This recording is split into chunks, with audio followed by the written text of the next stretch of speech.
In front of me is Redmi Note 12 Pro, and today I would like to show you how you can turn on and use voice typing on this device. First of all, you need to access your keyboard. If microphone icon is not visible at the top right corner of it, select this gear one next to clipboard. Then click on voice typing and tap on this switcher next to use voice typing to activate it. When you finished, go back to your keyboard.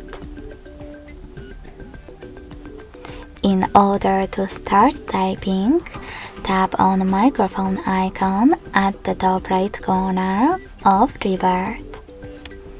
Then click on while using the app or only this time.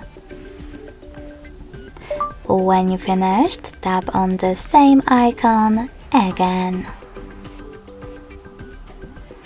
Thanks so much for watching. If you enjoyed this video, smash that like button, comment and subscribe.